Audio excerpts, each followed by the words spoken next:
Hampshire re-elect Kelly Ayotte. And I hope you will do everything you can to make sure we send her back.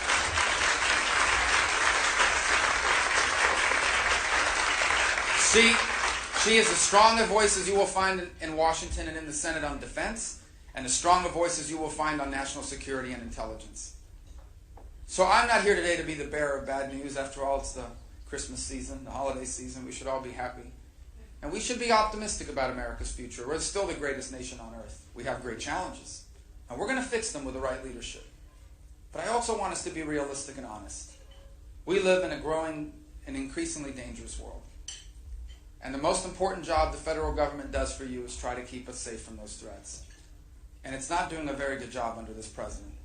And it doesn't help when you have a president and a political left in this country that immediately, within seconds, within minutes of this attack, began putting out tweets about gun control and gun control. Well, we need bomb control, because these people were building bombs. We need terrorist control. This is what we should be focused on. It is outrageous that even this morning they were still talking about this and refusing to call it for what it is, part of a broader war on terror. We are at war with terror. We are at war with terrorists, and we will win that war. But it will require the right leadership with a clear mind and a strong vision and a clear understanding of the issues that we face. And if we fail to do this, we will have done a great disservice to our children and grandchildren. In fact, we will be the first Americans ever that left our children worse off than ourselves. If we leave our children a world that's more dangerous, with more radical jihadists and not less, with groups that control more territory and not less, we will be the first Americans ever that failed to do what we needed to do in a time of chaos and insecurity. But we're going to get this right. And it begins by unifying our party, and then it continues by attracting new people to our cause, people who in the past perhaps have not voted for us, but now we're going to bring them over not by changing our principles, but by applying our principles to the challenges of our time. The belief that free enterprise and limited government and a strong national security, those are our principles. They work better than they've ever worked before.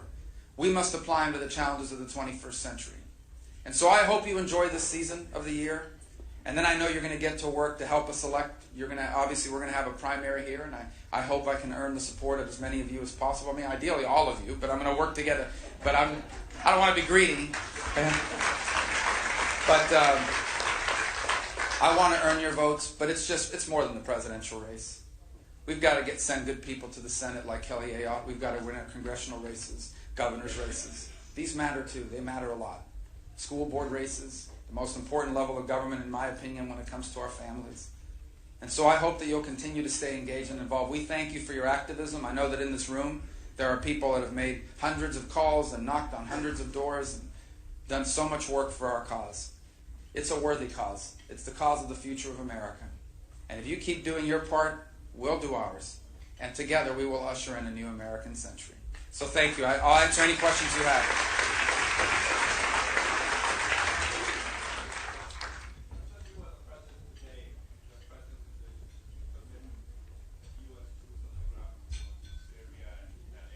Yeah, and I'll repeat the question. He's asking, will we commit U.S. troops to... Oh, there's microphones, so good. The people, you see the flags? Get there, but I'll repeat your question. Would I commit troops to the ground? Let me tell you what my strategy would be, and it has been, not since Paris. This has been my strategy for over a year now. First of all, I just described to you the nature of ISIS. What motivates them is to trigger the showdown with the West. It's one of the reasons why they have to be defeated by Sunnis themselves. They need to be confronted and defeated on the ground by a ground force. But that ground force has to be made up primarily of Sunni Arabs. Why? Because the areas we are liberating or want to liberate are Sunni villages. If you send Kurds in to liberate a Sunni village, you're going to start a second war. If you send Shia to liberate a Sunni village, you're going to start a war between Sunni and Shia. You need Sunnis to liberate these villages. So the majority of the forces on the ground need to be Sunni Arabs. From the UAE, from Egypt, from Jordan, from Saudi Arabia. These countries need to do more. And from Iraqi Sunnis themselves. And by the way, Christians should be empowered to liberate the Christian regions. And the Kurds empowered to liberate the Kurdish regions. But they will need our help to do it. They can't do it alone. We will need to embed especially more special operators alongside them. Now the appropriate number will be determined by a military plan put forth by our generals, by our tactical experts. There is no magic number. It needs to be sufficient to accomplish the goals of embedding special operators alongside them to conduct special operation missions and also to help by calling in airstrikes. We will need more airstrikes. We will need logistical, technical, and intelligence support of these missions we're conducting. ISIS can be defeated on the ground, but that coalition I just described will not happen unless America brings it together and unless America plays a prominent role in it, along with our allies. But the predominant number of fighters on the ground need to be Sunni Arabs. This group, ISIS, can only be defeated if they are rejected ideologically and defeated militarily by Sunni Arabs themselves. But we will have to commit a significant number of special operators to that cause if we want to succeed.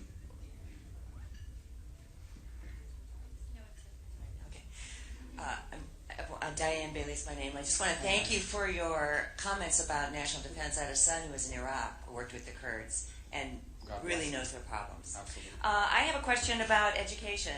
The House just passed a bill, a 1,000-page bill that no one read. It was a 48-hour, again, vote before they didn't even read it. They voted on it, where they're trying to tell us, that it's not Common Core, that it alleviates a lot of the problems. I know that you're, again, opposed to Common Core. What are you going to do in the Senate to help fix this bill? Well, we may not be able to fix it. We may just have to vote against it.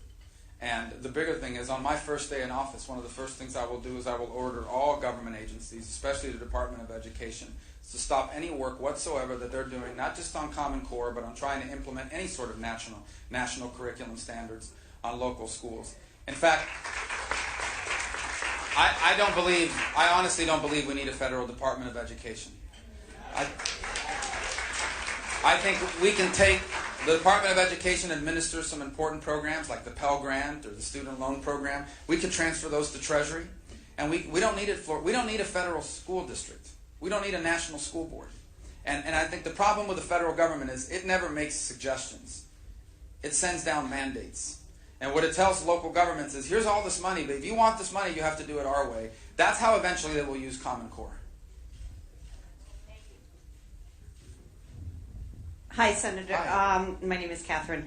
Hi, Catherine. The Daily Beast has suggested that in order to separate your position on immigration from some of the other candidates who are close but not exact, that you should have a tell-all or something along those lines to clearly identify Like a book? your position. More like a TV show, I think. All right.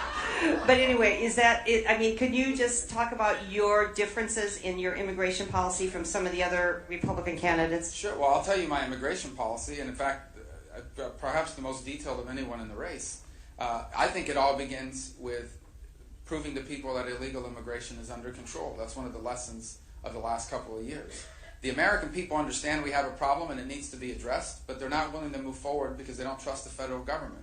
So it isn't just enough to pass a bill that says we're going to bring illegal immigration under control. They want to see you actually do it, and they want to see the results. So this year, an estimated 250,000 people will enter the country illegally or overstay visas. They want to see that number dramatically lowered before they're prepared to do anything else. And we know what it takes to do that. You need to commit more resources to the southern border. You need an entry-exit tracking system to prevent visa overstays. About 40% of the people illegally here overstay visas. You need to have an e-verify system that becomes mandatory for all businesses to comply with in a cost-effective way. And if you do these things, you will see that number come down dramatically. Once you've done that first piece, the second piece is you have to modernize the legal immigration system. So, for example, America every year admits 1 million people legally to the United States. 1 million people every year get green cards, more or less. That's more than any other country in the world. Super generous. The problem is that it's an outdated system. The way we give out green cards is primarily based on whether or not you have a relative living here. In the 21st century, that can't be the primary basis. The primary basis needs to be, what are you going to do when you get here? What skills do you have? What job are you going to fill? What business are you going to open? It has to be merit-based. That would be step 2. After you've done these 2 things, I believe people are going to be very reasonable and responsible with what do you do with someone who's been here 10 years who isn't a criminal. Because if you're a criminal, you can't stay. I don't care how long you've been here or what you've done, you've got to leave. If you haven't otherwise violated our laws, I think people are very reasonable with what you will do with people that are here that can pass a background check, learn English, pay a fine, start paying taxes. And all they're going to get is a work permit. And that's all they're going to have for a very long time. That third step can't happen until you've done the other 2 things and they're in place and people can see them. And anyone who tells you you can do it all at once, it's just not true. You can't. There is zero trust in the federal government to enforce our immigration laws. In fact, I'll tell you, the migratory surge on the border is starting again. Over the last 6 to 8 weeks, there has begun to be a surge once again in the number of people coming across the border like there was in 2014 when all those miners were coming. The primary driver of it is in El Salvador, Guatemala, and Honduras. There's all these gangs and violence and people are fleeing and they're coming here. So we're again facing this crisis once again in the southern border. It's beginning to tick up and it hasn't been reported, but it should be.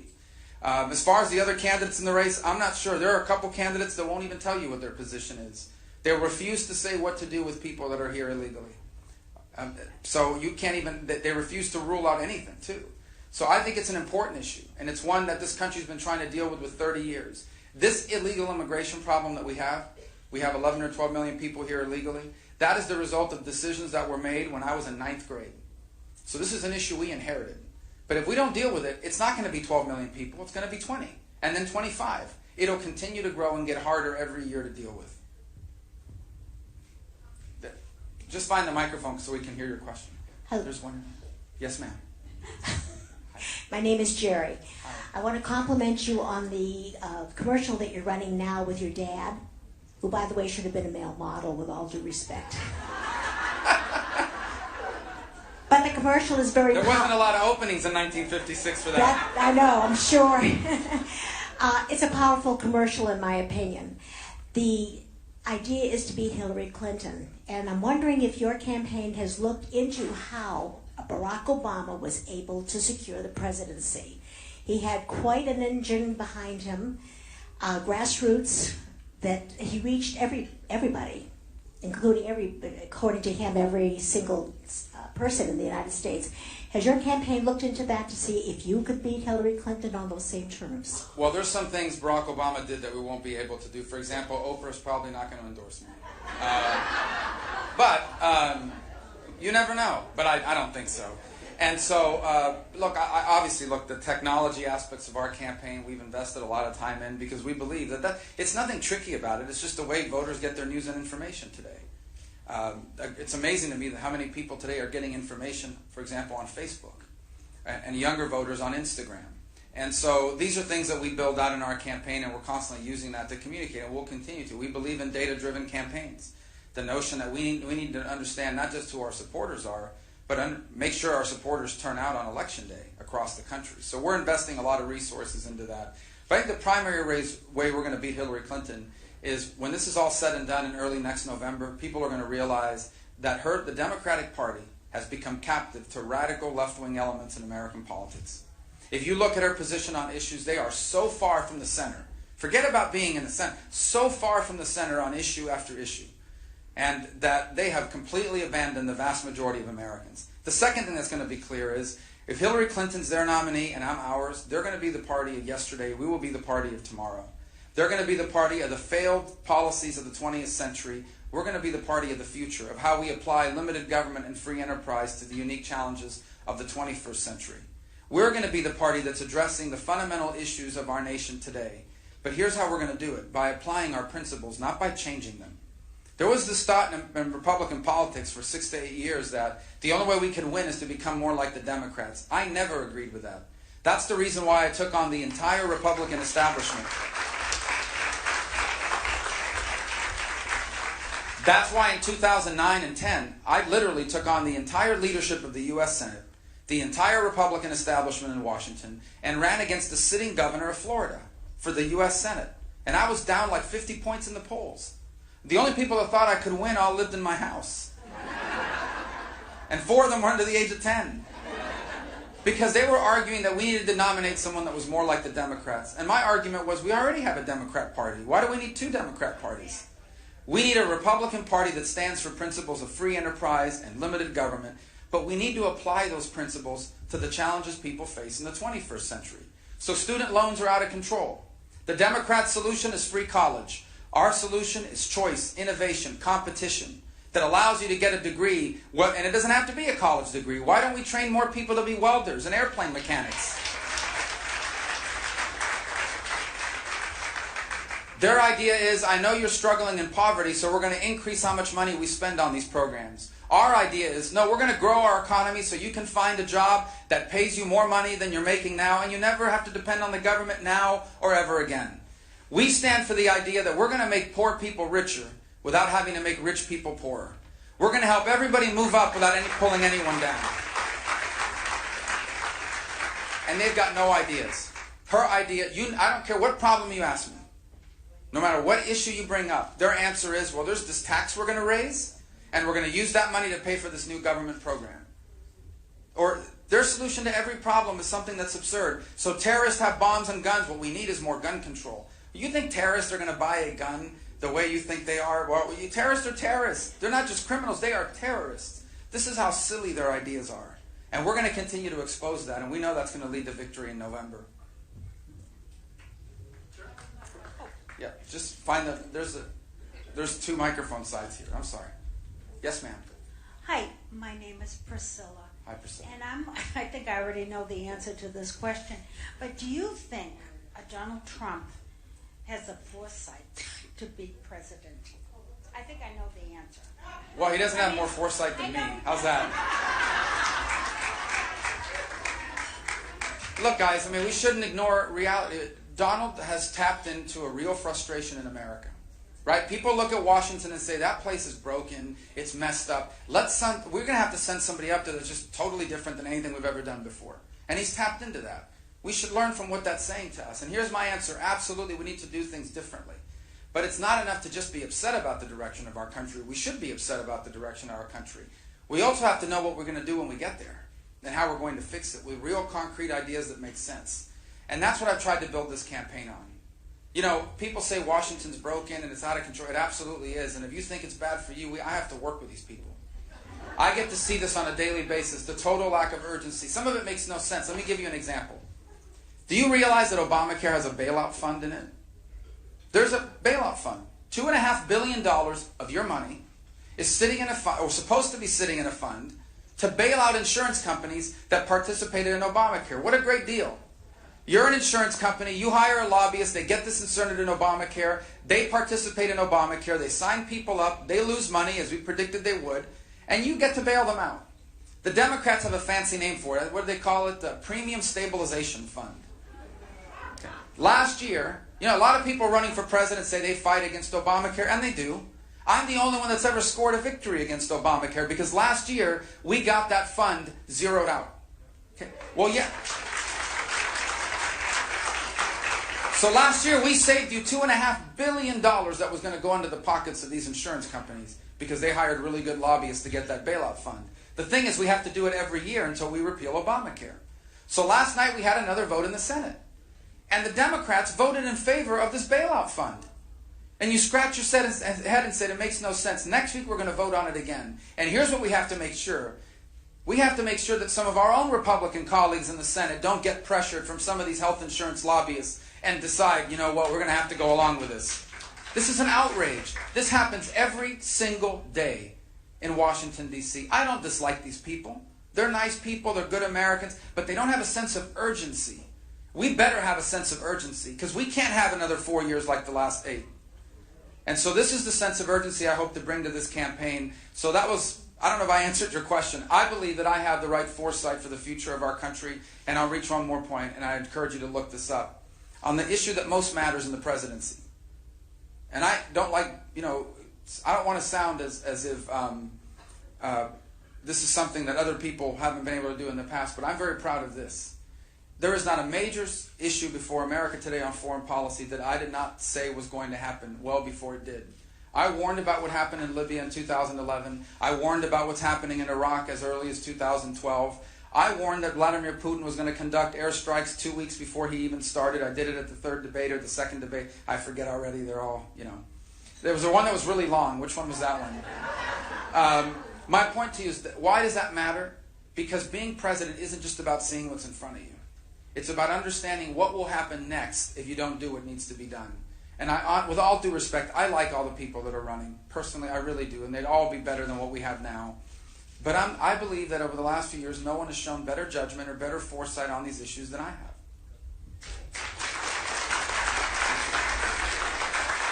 Yes, ma'am. Hello.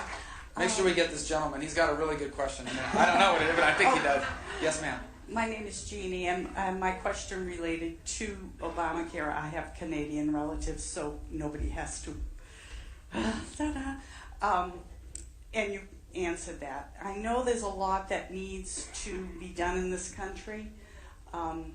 So aside from the Obamacare thing, I guess I just want to thank you, because in my car after the attack in France, I turned my radio on and you were about to speak.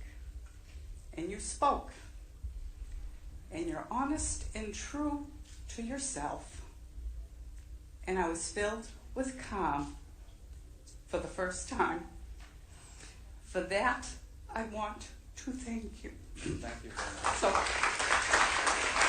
because of that, my sense is you could gather together people from varying parties and bring us back together.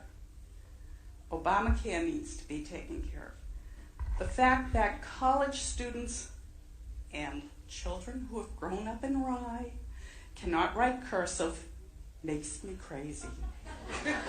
They cannot read the Constitution. It's written in cursive. So they read somebody's interpretation of it. It's like reading French if you don't They know how to write in understand emojis. French. You know those little faces? Yeah, on the text? isn't it nice? So I guess it's just thank you, and thank you for answering the question on Obamacare, because I really have a sense that you'll be able to get through all that. We do not need socialized medicine. It takes 15 months for a woman with a lump in her breast to be examined by a doctor in Canada. By then, first is now fourth. Yes. And that's coming here and has already started here. So thank you. Thank you for your confidence. And I would just say, I know we live in challenging times. I really do. And I want you to understand that that's the way it's always been. America's never had it easy. You know why America's never had it easy? Because what we have in this country is special. And anything that's special is hard. I mean, look at our history. We were founded out of a great challenge. We were founded by declaring independence from the most powerful empire in the world. Then we had a civil war that almost ended the country. Then we had a First World War that was bloody and bitter. Then we had a Great Depression. Then we had a Second World War. Then we had a long Cold War. The 1960s divided us with Vietnam and the Civil Rights Movement. The 1970s weren't easy. We had gas lines. We had to survive disco music. These were difficult things. We've always had tough challenges in this country. You know what ours is? Ours is not the story of a people that ever had it easy, whether it's in their lives or as a nation. Ours is the story of a people in which each generation confronted their challenges and embraced their opportunities. And that's why for over 2 centuries, each generation of American has left the next better off. Our parents left us better off than them. Now the time has come for us to do what we need to do to ensure that we leave our children better off than ourselves. And if we do what we need to do this election, we will. All right. This gentleman here is... What plans do you have for the Justice Department? Well, first of all, we're going to have an Attorney General that actually follows the law, which is a big...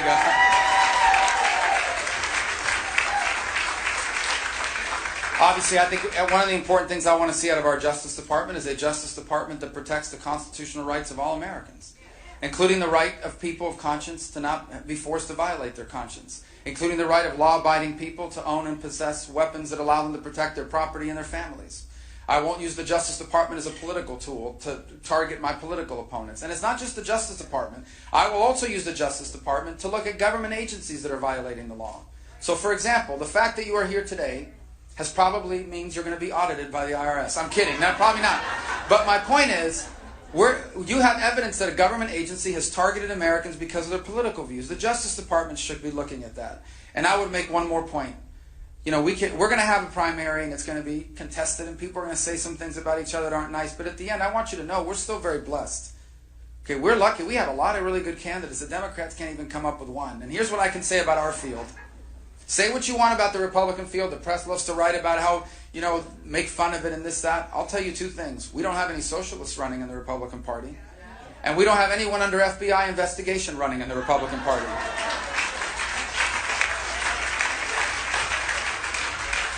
Thank you for being here and thank you for taking my question. You brought up the ACA, and I know there isn't a Band-Aid big enough to fix it, but if we scrapped it, what would we do then? I'll tell you what we would do then. We would allow the free enterprise system to allow every American to have access to the health insurance they want. Here's how. And this is actually a consensus that's built up among the candidates, and even Speaker Paul Ryan is outlining this as well. You basically say that every American, whether it's a refundable tax credit or the money that your employer gives you that's pre-tax, you don't pay money for it, would be able to use that money to spend on health care as they see fit. So what does that mean? That means my 29-year-old brother-in-law who thinks he's never going to die and has no children and is single, he's probably going to fully fund a health savings account and pay out of pocket to go to the urgent care center, and he's going to buy a catastrophic hospitalization plan. So if God forbid something goes wrong, he's covered for that. That means that I, a father of 4 and a family of 6, is going to buy more comprehensive coverage. And I'm going to get to pick from hundreds of insurance companies anywhere in the country, no matter what state they're in. And you want to know what that's going to look like? Go home and turn on your TV. Turn on your TV because my commercial's probably running, so you'll see it. But also turn on your TV, and I promise you, you will not be able to watch TV for an hour without seeing a commercial for Geico, State Farm, Prudential, Allstate, Progressive, Liberty Mutual, who am I missing? The General. Well, why do these companies all run so many commercials? They are fighting with each other for you to buy their product. How do they fight with each other? What do they promise? They promise we offer more and cost less than the other guy. Imagine if we had that in health insurance. Imagine if you controlled your health care spending, and so now hundreds of companies were fighting with each other for you to buy them. You know how they would be fighting? We cover more. We have more hospitals, more doctors, more services, and we cost less than the other company. That's what I want to see. That's called free enterprise. You know why I know it works? Because we have 230 some odd years of American history to prove that free enterprise works.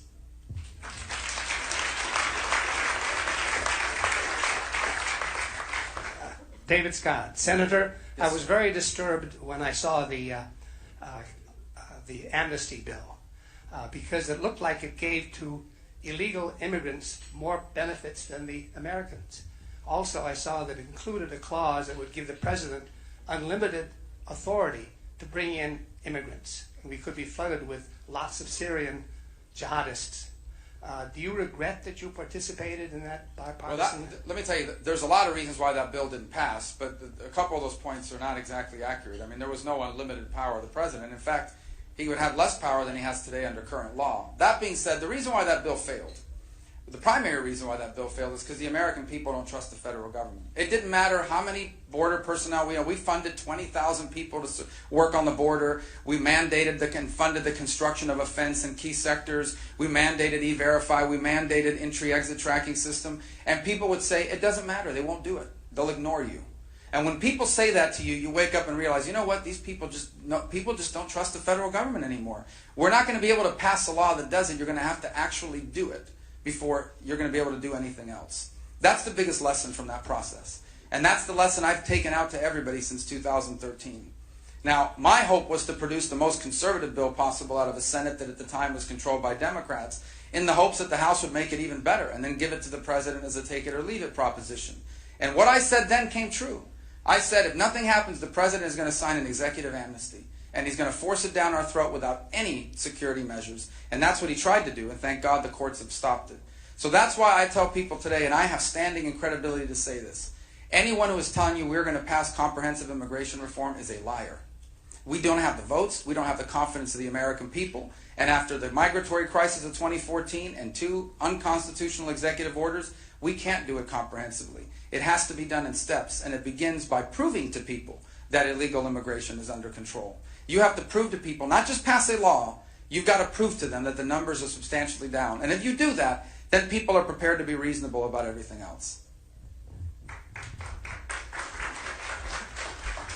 My name is Rosanna Scazzeri.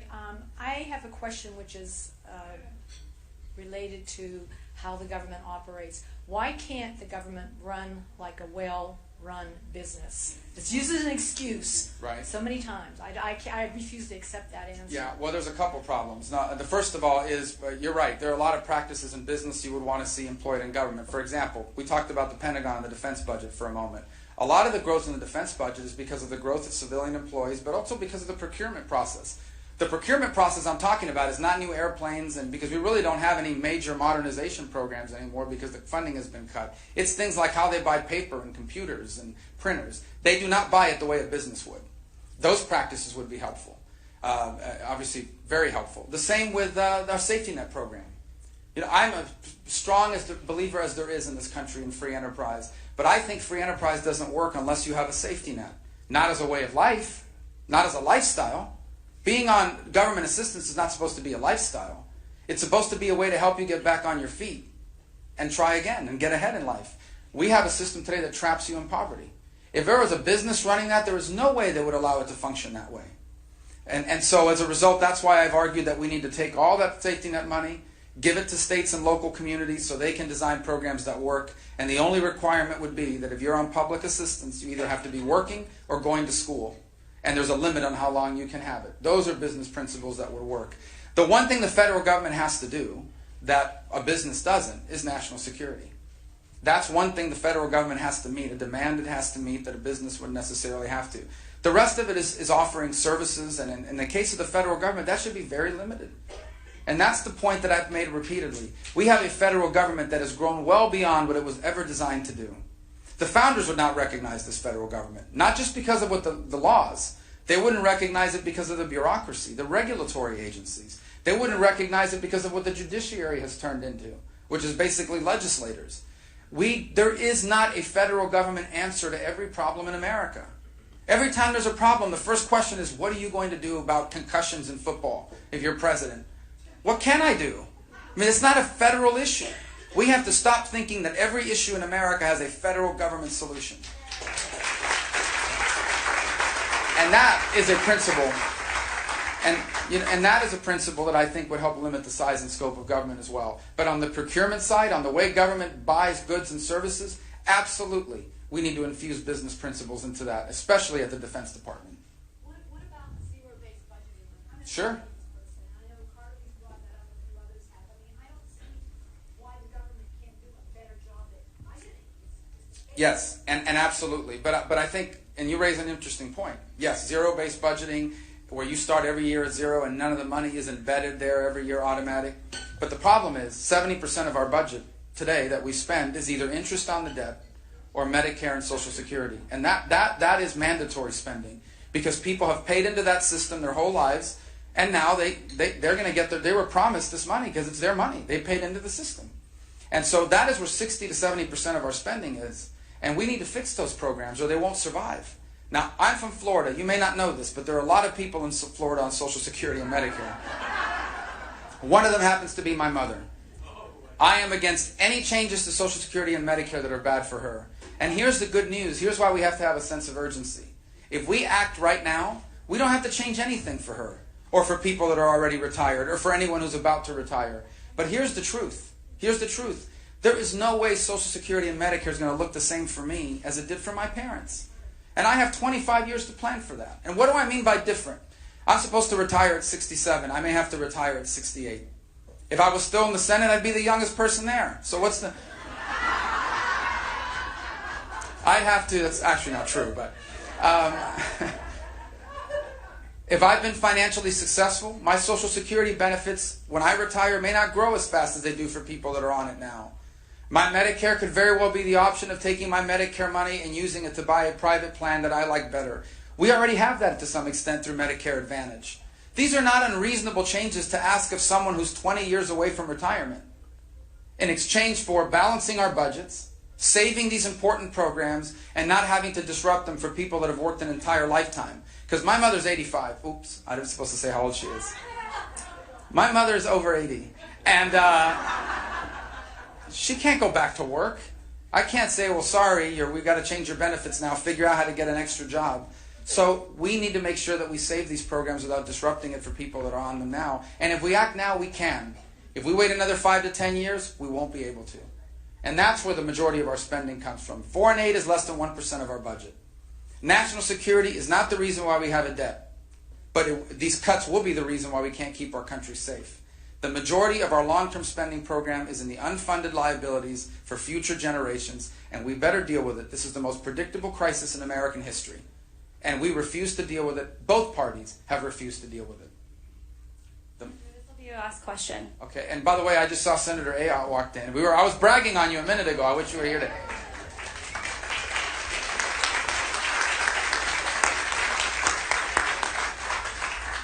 Senator Rubio, Yes, my ma'am. name is Ann, Hi. and I'd like you to share your thoughts on how you would reform Veterans Affairs. Well, let me first tell you what we've done already. In Florida, we have a lot of veterans. My brother's a veteran. He's a Green Beret in the late 60s and early 70s. He's actually come to my office with a claim. He has a dental claim that he has to fill every few years because he lost his front teeth in a jump.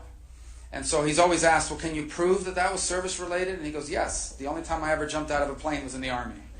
So, but we get so many. I would say close to a quarter of the calls in our office are related to VA. And let me begin, before what I'm about to say, let me say this. There are some really good people at the VA. If you've ever interacted with the VA system, there are good people. Many of them are veterans themselves.